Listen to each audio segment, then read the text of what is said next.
अस्सलामुअलैकुम। मैं हूँ आपकी अपनी होस्ट ज़ुनैरा सज्जाद। इल्मी सिटी में आप सबको एक बार फिर खुश आमदीद कहती हूँ और उम्मीद करती हूँ आप सब खैरियत से होंगे। जैसा कि आप जानते हैं, इल्मी सिटी लाता है रोज़मर्रा की बुनियाद पर आपके लिए कुछ इंटरैक्टिव प्रोग्राम, जिससे आप कुछ जान सकें, कुछ सीख सकें और मोटिवेट हो सकें। आज भी ऐसे एक इंटरैक्टिव प्रोग्राम के साथ हम आपकी खिदमत में हाजिर हुए हैं। तो बताती चलूँ सबसे पहले कि मेरे साथ जो गेस्ट स्पीकर मौजूद हैं।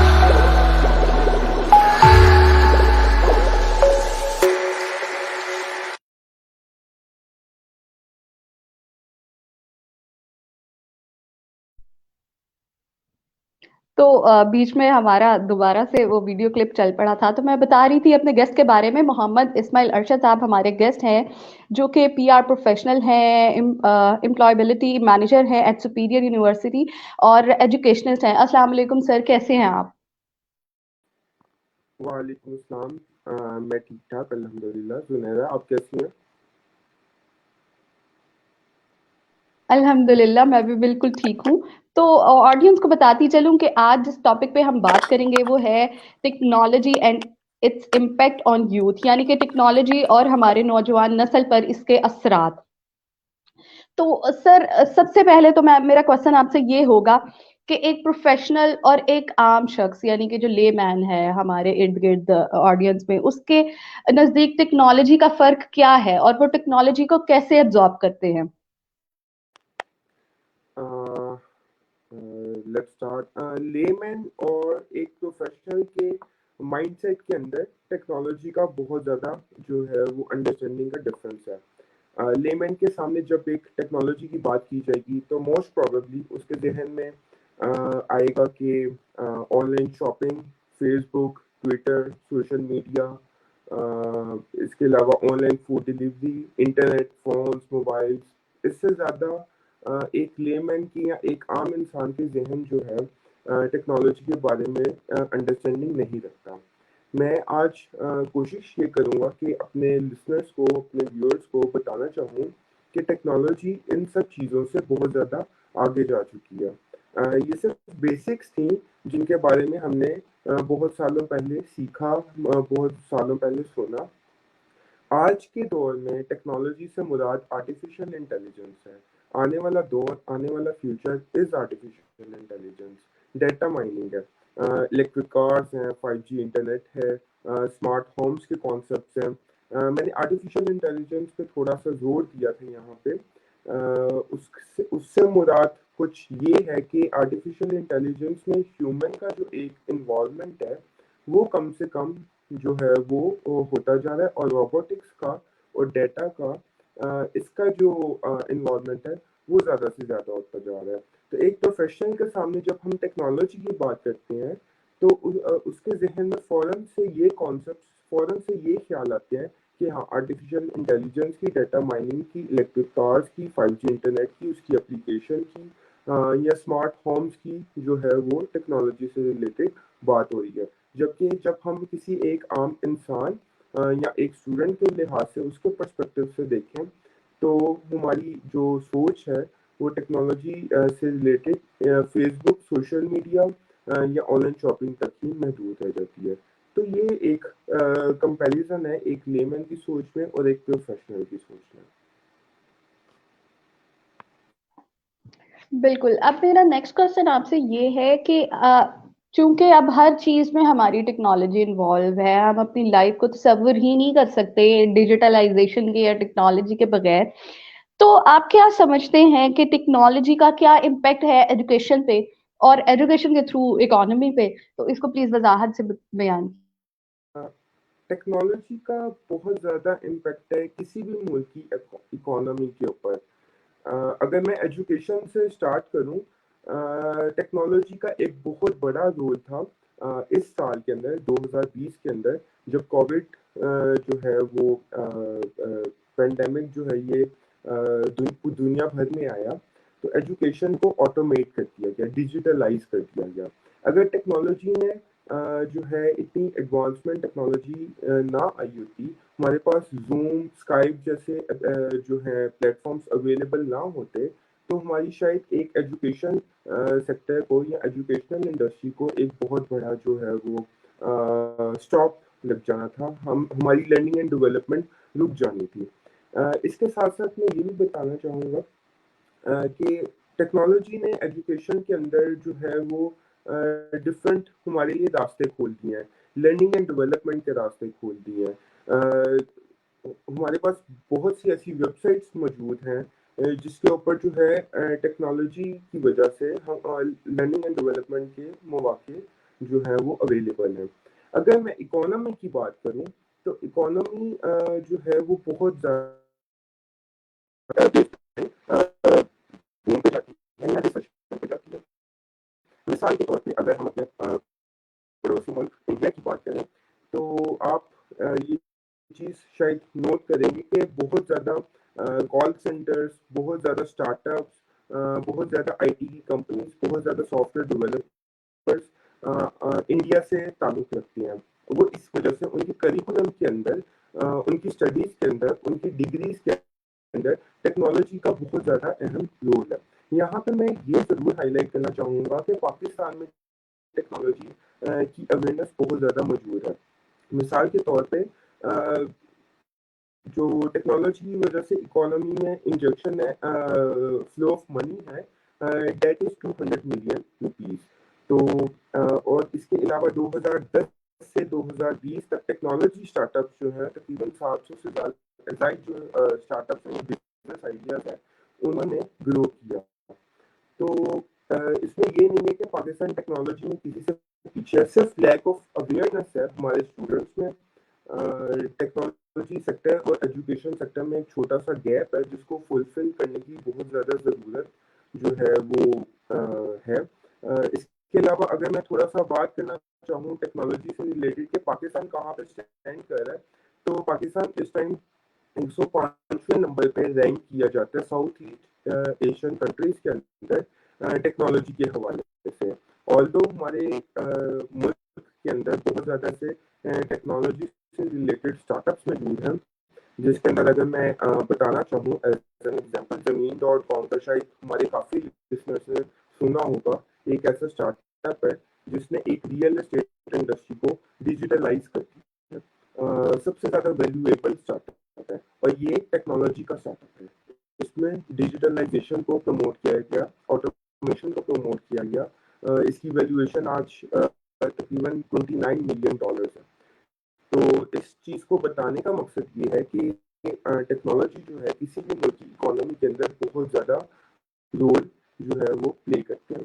अगर हम एक और मुल्क की मिसाल लें, यूनाइटेड स्टेट्स ऑफ अमेरिका, उसमें एक जगह है जिसको सिलिकॉन वैली कहा जाता है, जहाँ पे सब आईटी कंपनीज के ऑफिसेज, हेड ऑफिसेज जो हैं वो लोकेटेड हैं, जिसमें जितने बड़ी कंपनीज हैं जैसे कि एप्पल, गूगल, एचपी, इंटेल या इस तरह के सब टेक्नोलॉजी स्टार्टअप्स जो हैं वो मौजूद हैं। तो कोशिश ये है और उम्मीद ये की जा सकती है कि हमारे भी पाकिस्तान में एक सिलिकॉन वैली जैसा निज़ाम मौजूद हो, जिसकी वजह से हम टेक्नोलॉजी एडवांसमेंट की तरफ और ज़्यादा जो है वो स्टेप अहेड ले सकते हैं। जी सर, मेरी रिक्वेस्ट है आपसे कि आप एक दफ़ा इस लिंक को रीजॉइन कर लें, क्योंकि आवाज़ में कुछ डिस्टॉर्शन आ रही है, तो वो लोगों तक हमारा मैसेज सही तरह से नहीं जा रहा होगा। तो मैं अपनी ऑडियंस को बताती चलूँ कि आज जिस टॉपिक पे हम बात कर रहे हैं वो है technology and its impact on youth, यानी कि टेक्नोलॉजी और हमारे नौजवान नस्ल पर इसके असरात। तो देखते हम ये है कि हर जगह ही हमें टेक्नोलॉजी का यूज मिलता है, और शायद हमारी जिंदगियां ही उसके बगैर अब नामुमकिन है। हम लोग स्मार्टफोन्स के बगैर जिंदगी नहीं गुजार सकते। हम लोग केबल, टीवी, इंटरनेट और हर तरह से इसमें उलझ के रह गए हैं। हमारी जिंदगी के छोटे से छोटे स्टेप पे भी हमें टेक्नोलॉजी का सहारा लेना पड़ता है।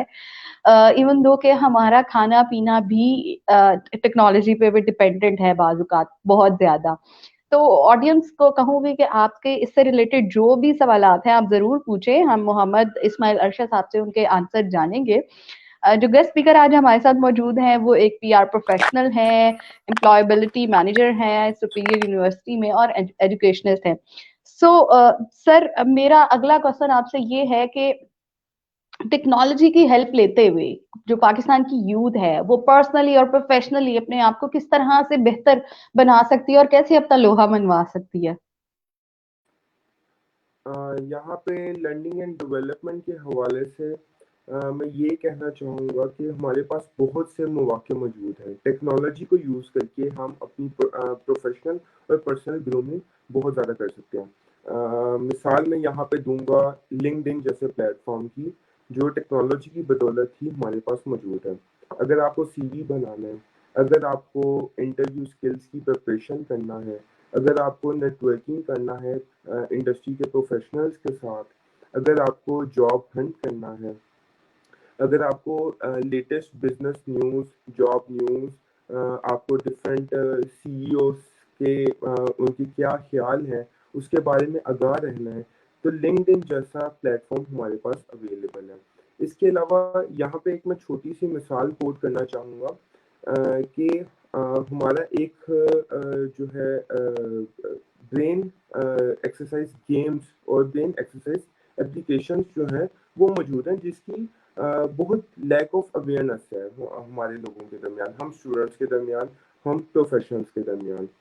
अगर हम उन एप्लीकेशंस को यूज़ करें तो हमारी जो ब्रेन एक्सरसाइज है वो बहुत बेहतर हो सकती है। मिसाल के तौर पे उन एप्लीकेशंस को यूज़ करके मैं नाम भी मेंशन कर सकता हूँ।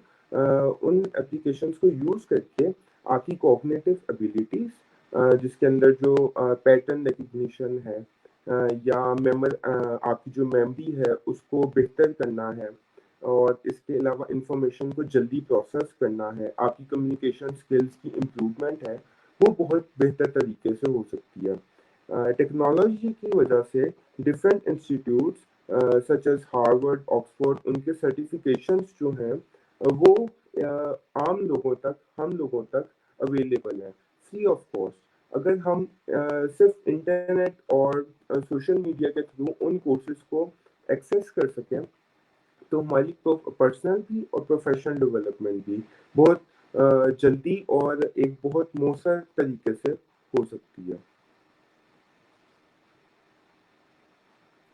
बिल्कुल। अच्छा, अब मैं ये पूछना चाहूँगी, जैसा कि हम जानते हैं हर चीज़ की पॉज़िटिव एस्पेक्ट्स भी होते हैं और नेगेटिव एस्पेक्ट्स भी होते हैं। तो टेक्नोलॉजी के हम सब जानते हैं कि बहुत ज़्यादा पॉज़िटिव अगर इफ़ेक्ट्स हैं तो उसके नेगेटिव भी हैं। तो उसका जो हमारी यूथ पे इफ़ेक्ट्स आ रहे हैं पॉज़िटिव और नेगेटिव, उस बारे में थोड़ी-सी रोशनी डालिएगा। एज अ नेशन मैं ये सोचता हूँ कि हम लोग बहुत ज़्यादा जज्बाती हैं, हम लोग बहुत ज़्यादा हैबिचुअल हो जाते हैं, ऑब्सेसिव की ऑब्सेशन होने की हद तक हम लोग बहुत ज़्यादा किसी चीज़ के साथ हैबिचुअल हो जाते हैं। मिसाल के तौर पे अगर हम फेसबुक की बात करें, तो हमने ये नेटवर्किंग के लिए एक ये मीडियम होता था कि आप इन कांटेक्ट रहते थे, लेकिन अब ये वक्त आ चुका है कि हम दिन में हर 10 से 15 मिनट बाद एक बार फेसबुक ओपन लाजमी करके देखते हैं और ब्राउज करके स्क्रॉल करके छोड़ देते हैं। एक एप्लीकेशन जिस पर कुछ दिनों पहले बैन भी लगा था टिकटॉक के नाम से, एक्चुअली वो वीडियो प्रोफाइलिंग के लिए एप्लीकेशन को इंट्रोड्यूस करवाया गया था, जिसके ज़रिए लोग अपना वीडियो प्रोफाइल बना के डिफरेंट ऑर्गेनाइजेशन के साथ शेयर कर सकें, ताकि बता सकें कि उसकी एक्सपर्टीज़ क्या है। लेकिन उन्हीं एप्लीकेशंस का मिसयूज़ होने लग गया।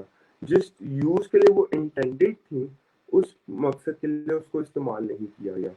तो कहने का मकसद ये है कि जिस मकसद के लिए एक एप्लीकेशन को बनाया गया है, अगर हम उसको उसी मकसद के लिए इस्तेमाल करें, तो हमारी पर्सनल और प्रोफेशनल डेवलपमेंट दोनों की जा सकती हैं।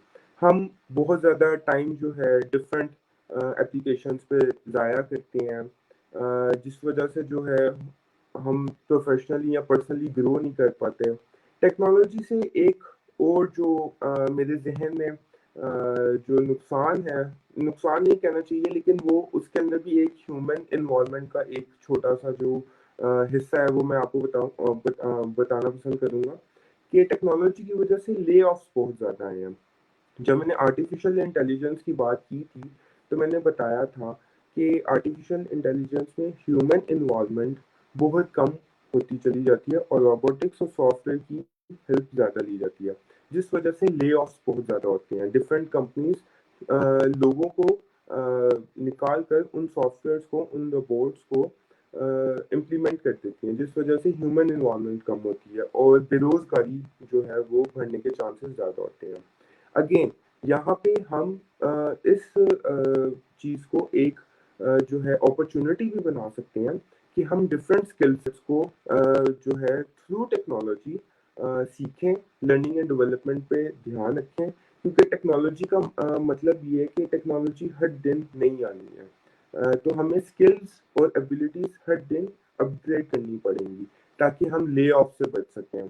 और थर्ड थिंग कि ये एप्लीकेशंस के ऊपर, इंटरनेट के ऊपर जो है टेक्नोलॉजी की वजह से, सोशल मीडिया की वजह से हेट स्पीच, वायलेंस ये बहुत ज़्यादा हो गया। हम लोग नेगेटिविटी के अंदर जो है वो बहुत ज़्यादा चले जा रहे हैं। तो अगर हम इसको मिस यूज़ ना करें, एक पॉजिटिव वाइब्स, पॉजिटिव इमेज अपना जो है वो स्प्रेड करें लोगों के साथ, इंफॉर्मेशनल पर्पस के लिए यूज़ करें, डिफरेंट लोगों की इंस्पिरेशनल स्टोरीज को सुने, तो मेरे ख्याल में इसका फ़ायदा भी हो सकता है। तो जहाँ पे कुछ नुकसानात हैं, उन्हीं के अंदर से हम अपॉर्चुनिटीज़ निकाल के उसको अपने लिए फ़ायदे के अंदर भी कन्वर्ट कर सकते हैं। तो ये एक आम इंडिविजुअल पे डिपेंड करता है कि वो टेक्नोलॉजी को किस तरह से यूज़ करता है। अपने फ़ायदे के लिए यूज़ करता है या अपने नुकसान के लिए यूज़ करता है। बिल्कुल। अच्छा, अब जैसे आपने ज़िक्र किया कुछ चीज़ें सीखने के बारे में और बेहतरी आ सकती है उनसे।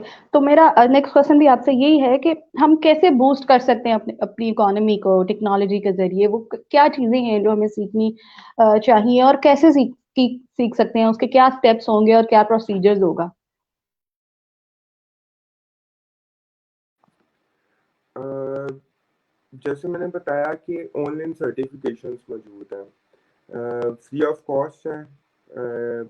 ऑनलाइन गूगल पे अगर आप जाएं, गूगल वालों की सर्टिफिकेशंस हैं, फेसबुक वालों की सर्टिफिकेशंस हैं, फ्री ऑफ कॉस्ट हैं, आप वो सीखें। घर पे बैठे आपको कहीं पे जाना भी नहीं पड़ेगा, घर पे बैठे सिर्फ एक अदर फ़ोन, अच्छे इंटरनेट के साथ आप वो वीडियो ट्यूटोरियल्स देख सकते हैं, क्विज सॉल्व कर सकते हैं, आपको ऑनलाइन सर्टिफिकेशंस आ जाएंगी। पंजाब गवर्नमेंट का एक जो है इनिशिएटिव भी था, जिसके अंदर ऑनलाइन जो है वो सर्टिफिकेशंस सिखाई जा रही थी, ऑनलाइन स्किल्स सिखाई जा रही थी। वो बहुत अच्छा स्टेप था जिसमें काफ़ी लोगों ने उससे फ़ायदा भी उठाया। सेकेंडली, अगर आप as a source of income बनाना चाहते हैं तो हम फ्रीलांसिंग जो है वो कर सकते हैं। तो सीखने के बहुत ज़्यादा मौके मौजूद हैं। यहाँ पे एक छोटी सी मैं जो है मिसाल जो है वो शेयर करूँगा कि बहुत से लोग बीइंग एन एम्प्लॉयबिलिटी मैनेजर, बहुत से लोगों से मुझे ये क्वेश्चन सुनना पड़ता है कि सर हम काम स्टार्ट करना चाहते हैं लेकिन हमारे पास पैसे नहीं हैं। काम स्टार्ट करने के लिए पैसे बिल्कुल नहीं है, जगह नहीं है, लेकिन हम अपना कोई कारोबार करना चाहते हैं। तो हमारे पास ऐसे बहुत से मौके हैं जिसके अंदर हम अगर टेक्नोलॉजी को यूज़ करें, जो रिसोर्सेज हमारे पास ऑनलाइन अवेलेबल है, हम उनसे इनकम अर्न कर सकते हैं। मिसाल के तौर पे ऑनलाइन टीचिंग कर सकते हैं, फ्रीलांसिंग के लिए हम डिफरेंट वेबसाइट्स के ऊपर डिफरेंट प्रोजेक्ट्स कर सकते हैं, अपनी स्किल्स को यूज़ करते हुए ग्राफिक डिज़ाइनिंग कर सकते हैं, वीडियो एडिटिंग कर सकते हैं, इवन के वर्चुअल असिस्टेंट की ऑप्शन होती है वो कर सकते हैं। तो बहुत ज़्यादा मौके मौजूद होते हैं। इसके अलावा बहुत से लोगों ने जब मुझे ये कहा कि सर पैसे नहीं है, काम करना चाहते हैं, तो मैं अपने व्यूअर्स के साथ एक छोटी-सी अपॉर्च्युनिटी शेयर करने की कोशिश करूँगा कि हमारे पास ऑनलाइन सर्विस की ऑप्शन मौजूद होती है, जिसके अंदर आपको कुछ इन्वेस्ट नहीं करना पड़ता। 2 मिनट से लेके 60 मिनट तक के सर्विस अवेलेबल होते हैं, जिसको अगर आप फ़िल करें तो 1500 से 2000 रुपए फ़ी सर्वे आपको पे किया जाता है डिफरेंट कंपनीज़ की थ्रू। आपने उन कंपनीज़ की प्रोडक्ट्स और सर्विस के बारे में करेक्ट इन्फॉर्मेशन लोगों से लेकर और खुद के रिव्यूज़ देकर वो आपको इनपुट देना होता है और उसके अगेंस्ट आपको पे किया जाता है। ऐसी जो सर्विसेज हैं उसमें आपको जो है वो किसी भी किस्म का कैपिटल नहीं चाहिए, किसी भी किस्म का जो है फिजिकल स्टोर नहीं चाहिए और आप इसको सोर्स ऑफ इनकम बना सकते हैं।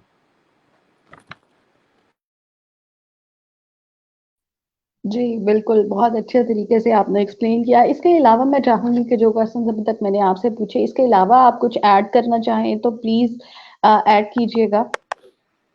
मैं सिर्फ अपने लिसनर्स को ये कहना चाहूँगा कि टेक्नोलॉजी का जो यूसेज है वो एक आम इंडिविजुअल पे डिपेंड करता है कि वो उसको अपनी कामयाबी के लिए यूज़ करता है या अपनी बर्बादी के लिए यूज़ करता है। सॉरी थोड़े से हार्श वर्ड्स थे, लेकिन अगर हम उसको लर्निंग एंड डेवलपमेंट में एक पॉजिटिव इमेज जो है वो क्रिएट करने में, उसको इनकम अर्न करने के अंदर अगर हम टेक्नोलॉजी को इस तरह से यूज़ करना शुरू करें, तो शायद एक बहुत पॉजिटिव जो है हमारा इंडिविजुअली भी एक इमेज जो है वो बनेगा, और हमारे पाकिस्तान का भी एक बहुत पॉजिटिव इमेज जो है वो लोगों तक जाएगा। इसके अंदर मैं थोड़ा सा बताऊंगा कि जो आजकल के एचआर मैनेजर्स हैं, वो नॉर्मली सीवी स्क्रीनिंग के बाद आपकी जो डिजिटल प्रेजेंस है उसको स्क्रीन करते हैं। मिसाल इस तरह से दूंगा कि कोई भी एक कैंडिडेट है, वो जॉब सर्च के लिए जा रहा है कहीं पे, और उसकी सीवी स्क्रीन हो गई या उसका इंटरव्यू हो गया। एचआर मैनेजर्स आजकल फेसबुक पे, ट्विटर पे उसकी प्रोफाइल्स चेक करते हैं कि ये एक इंसान जो है, मतलब अपने सोशल सर्कल में किस तरह से बातचीत करता है, किस तरह से कम्युनिकेट करता है, क्या बात करता है। अगर हमने एक पॉजिटिव इमेज अपनी पर्सनल स्पेस में अपने सोशल मीडिया पे क्रिएट नहीं किया, हमने हेट स्पीच, हेट कमेंट्स जो है वो पोस्ट किए हुए हैं, हमने लोगों से बहस मुबाहिसा किया हुआ है, तो एचआर मैनेजर ऑब्वियसली हमें हायर नहीं करेगा, क्योंकि उसको भी एक ख्याल होता है कि ये मेरी वर्क प्लेस के अंदर एक इंसान जो है as a individual, as a employee इस तरह से बिहेव करेगा। तो बताने का मकसद ये है कि हमें पॉजिटिव इमेज जो है, पॉजिटिव वाइब्स जो है वो अपने सोशल मीडिया के ऊपर फैलाने की बहुत जो है वो ज़रूरत है। दूसरा, लर्निंग एंड डेवलपमेंट का हमेशा जो सिलसिला है वो जारी रखना चाहिए, ताकि जो टेक्नोलॉजी की वजह से जो ले ऑफ्स होते हैं, हमने learning and development necessary skill सीखी हो, ताकि हम अपना कोई स्टार्टअप भी कर सकें, हम नई अपडेटेड टेक्नोलॉजी से जो आशना भी रह सकें, और हम हमारी ग्रोथ को कहीं पर स्टॉप जो है वो ना लगे। एक क्वेश्चन सर ऑडियंस की तरफ से हमारे पास आ रहा था कि हम टेक्नोलॉजी को पॉजिटिवली कैसे यूज कर सकते हैं और इससे कैसे अर्न कर सकते हैं। आयशा आरिफ का ये क्वेश्चन था, तो प्लीज इसके बारे में बताइएगा। टेक्नोलॉजी को पॉजिटिवली इस तरह से यूज़ किया जा सकता है कि जैसे मैंने आपको बताया, लर्निंग एंड डेवलपमेंट के लिए, लोगों से नेटवर्किंग के लिए, क्योंकि नेटवर्किंग आजकल की डिमांड है।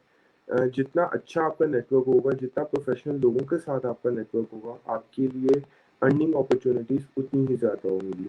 अगर आपने अपना प्रोफाइल बिल्ड किया हुआ है, लिंक्डइन पे आपने अपना प्रोफाइल अपडेट किया हुआ है, फेसबुक पे आपने अपना प्रोफाइल अपडेट किया हुआ है, आप कोई प्रोडक्ट्स सेल करते हैं या आप कोई सर्विसेज प्रोवाइड करते हैं, उसकी पिक्चर्स अगर आपने इंस्टाग्राम के ऊपर अपडेट की हुई है, ये डिफरेंट सोशल मीडिया के प्लेटफॉर्म्स है ना, अगर आपने इसके ऊपर हर चीज़ अपडेट की हुई है और आपका नेटवर्क भी स्ट्रॉन्ग है, तो आपके लिए अर्निंग अपॉर्चुनिटीज ढूंढना कोई मुश्किल बात नहीं होगी, बल्कि आपको शायद ढूंढनी भी नहीं पड़ेंगी, खुद अपॉर्चुनिटीज आपके पास आएंगी। इसके अलावा हमारे पास फ्रीलांसिंग प्लेटफॉर्म्स अवेलेबल हैं। इसके अलावा जैसे मैंने ऑनलाइन सर्विस की आपसे बात की थी, अ, एक सर्वे की जो इनकम है वो तकरीबन 1000 से 2000 रुपये है। आप एक सर्वे फिल करके 1000 से 2000 रुपये कमा सकते हैं। ऑन एवरेज एक सर्वे आधे घंटे का सर्वे होता है। अगर आप 2000 रुपये सिर्फ आधे घंटे के अंदर कमा रहे हैं, तो आप इसका कंपैरिजन एक मैनेजरियल लेवल का जो वाइट कॉलर जॉब का जो बंदा है, जो आज आप किसी भी कंपनी के अंदर देखते हैं, वो भी कहीं ना कहीं आधे घंटे के अंदर 1500 से 2000 रुपये पर आवर कमा रहा होता है। तो आपके और उसके दरमियान अर्निंग का शायद कोई डिफरेंस नहीं रह जाएगा। तो सारी बात ये है कि हम टेक्नोलॉजी को अपॉर्चुनिटीज ग्रैब करने के लिए, अपॉर्चुनिटीज डिस्कवर करने के लिए अगर यूज़ करें, तो मेरे ख्याल में हमारे पास एंडलेस किस्म की अपॉर्चुनिटीज अवेलेबल है, जिसको हमें एक्सप्लोर करने की ज़रूरत है और ढूंढते रहने की ज़रूरत है। तो अगर हम अपडेटेड रहें, नॉलेज हमारे पास रहे कि नई टेक्नोलॉजीज क्या आ रही हैं, नए तरीके क्या हो सकते हैं, तो मेरा नहीं ख्याल कि हमें कुछ उसके अंदर मुश्किल आ सकती है। जी। सर, आपने सर्विस का जिक्र किया 2 बार और बहुत अच्छा इसका बेनिफिट भी बताया, तो आप मुझे थोड़ा सा ये बताएंगे कि हम इसको किधर सर्च कर सकते हैं, यानी कि कौन सी वेबसाइट इसके लिए ऑथेंटिक है, जिसको हमें सर्च करना चाहिए, जहां से हमें ये सर्विस मिलेंगे। जी, जुनैरा, बहुत ज़्यादा वेबसाइट्स ऐसी अवेलेबल हैं, न्यूमरस वेबसाइट्स अवेलेबल हैं। Even if you type online service for earning, तो आपके पास बेतहाशा वेबसाइट्स आ जाएंगी, लेकिन कुछ नोटेबल वेबसाइट्स नोट कर लें। वाइसेंस है, इनबॉक्स डॉलर्स है, नियोबक्स है, इसके अलावा प्राइस रेबल है। इस तरह की कुछ बहुत नोटेबल वेबसाइट्स हैं जिसके ऊपर आपको आइदर सर्वे फिल करके, वीडियोस को देखकर, पूरी वीडियोस देखकर, इसके अलावा कुछ रिव्यूज लिख के आप बहुत जो है इजीली अर्न कर सकते हैं। इसके अंदर आपको किसी भी कंपनी की प्रोडक्ट या सर्विस के बारे में कुछ रिव्यू लिखना होता है, उसके बारे में या वीडियो देखनी होती है, या एक कोई छोटा सा क्वेश्चन है फिल करना होता है। जी। सर, एंड में मैं चाहूंगी कि आप कोई मैसेज देना चाहें यूथ के लिए, क्योंकि ये प्रोग्राम हमारा एक्चुअली यूथ के लिए था विद टेक्नोलॉजी। तो कोई ऐसा मैसेज जो आप अपने एक्सपीरियंस से, क्योंकि आप एक इदारे में होते हैं और बहुत सारे यूथ के साथ इंटरेक्शन भी आपका बहुत ज्यादा है, तो प्लीज एंड में कोई मैसेज। मैं सिर्फ ये कहना चाहूँगा कि हम हमेशा एक शिकायती एटीट्यूड रखते हैं कि हमें जॉब नहीं मिलती या हमारा बिजनेस जो है वो रन नहीं होता। शिकायती एटीट्यूड से हट के अब हमें देखना होगा, अपने आप पे गौर करना होगा कि हम टेक्नोलॉजी से कितनी हद तक अपडेटेड है, नई टेक्नोलॉजीज कौन सी आ रही हैं। अगर आप देखें 2020 की स्किल्स निकाल के देखें, या 2021 की अपकमिंग स्किल्स निकाल के देखें जो एक प्रोफेशनल के अंदर होनी चाहिए, तो 80% ऑफ द टाइम्स वो टेक्नोलॉजी से रिलेटेड होती है। ज़रूरी नहीं है कि अगर मैं बिजनेस ग्रेजुएट हूँ या आप बिजनेस ग्रेजुएट हैं तो आपको सीएस की स्किल्स नहीं सीखने की ज़रूरत है। ज़रूरत हर बंदे को, क्योंकि हर बिजनेस, हर जॉब के अंदर टेक्नोलॉजी का बहुत ज़्यादा रोल जो है वो प्ले होता है। आपको हर चीज़ जो है वो ऑटोमेटेड मिलती है, तो आपको हर चीज़ टेक्नोलॉजी के हवाले से सीखने की बहुत ज़्यादा ज़रूरत है। दूसरा एक मैं छोटा-सा मैसेज देना चाहूँगा कि एक्सेस टाइम जो है या ऑब्सेशन की हद तक जो टेक्नोलॉजी को यूज़ करना है ना, वो शायद हमें कम करना पड़ेगा। उसको एक बहुत कैलकुलेटेड टाइम के साथ जो है हर चीज़ को यूज़ करना पड़ेगा। इवन कि अगर हमारे मोबाइल फ़ोन्स में भी देखें तो कंपनीज़ ने स्क्रीन टाइम की एक ऑप्शन हमें दी है कि हम कितना वक़्त किस एप्लीकेशन के ऊपर यूज़ कर सकते हैं। हम बहुत अच्छे तरीके से इस चीज़ को कैलकुलेट कर सकते हैं कि हम अपनी आदतों को या अपने यूज़र्स को किस तरह से बेहतर और प्रोडक्टिव बना सकते हैं। एंड थर्ड, कि हम अपनी वैल्यूज़ को ना भूलें। वैल्यूज़ को ज़हन में रखना, वैल्यूज़ के मुताबिक ज़िंदगी गुज़ारना इज़ वेरी इम्पोर्टेंट। क्योंकि आप स्किल्स तो सीख लेंगे, लेकिन वैल्यूज़ जो है, वैल्यूज़ के ऊपर कॉम्प्रोमाइज़ करना वो गलत बात है। अगर आप सोशल मीडिया को यूज़ करते हैं एक लेमैन की तरह, अगर आप किसी सोशल मीडिया को यूज़ कर रहे हैं या आप कोई ऐसी एप्लीकेशन यूज़ करें जहाँ पे आप लोगों से कम्युनिकेट करते हैं, तो एक पॉजिटिव वे में जो है वो स्प्रेड करने की ज़रूरत है। पॉजिटिव वाइब्स जो है वो देने की ज़रूरत है। लोगों से सीखें, लोगों को सिखाएं, और हेट स्पीच से, इन चीज़ों से, नेगेटिव जो एस्पेक्ट्स हैं उनसे दूर रहें। तो ये एक मेरा छोटा सा मैसेज था जो मैं कोशिश करूँगा कि सब लोग जो हैं उसको बहुत ज़्यादा फॉलो करें, क्योंकि वैल्यूज़ के ऊपर कॉम्प्रोमाइज़ करना इज़ लाइक, वो एक किसी भी नेशन की जो डिस्ट्रक्शन है, वो वहाँ से स्टार्ट होती है जब हम अपनी वैल्यूज़ के ऊपर कॉम्प्रोमाइज़ करना स्टार्ट कर देते हैं। तो वैल्यूज़ के ऊपर जो है वो कॉम्प्रोमाइज़ ना करें। बिल्कुल। Sir, thank you so much, आपने इतना अच्छा नॉलेज हमारे साथ शेयर किया और इतना कीमती वक्त हमारे लिए जो है मुख्तस किया। सो ऑडियंस का भी बहुत शुक्रिया अदा करती हूँ जो हमारे साथ रहे और हमें से रहते हैं और हमें मोटिवेट करते हैं कि हम दोबारा से कोई ना कोई सेशन उनके लिए लेकर आए जो उनके लिए बहुत ज्यादा इंफॉर्मेटिव हो। इंशाल्लाह फिर मिलेंगे किसी नए प्रोग्राम में किसी नए गेस्ट के साथ। तब तक के लिए हंसते रहिए, मुस्कुराते रहिए, दूसरों में खुशियां बांटते रहिए। पाकिस्तान जिंदाबाद। अल्लाह हाफिज।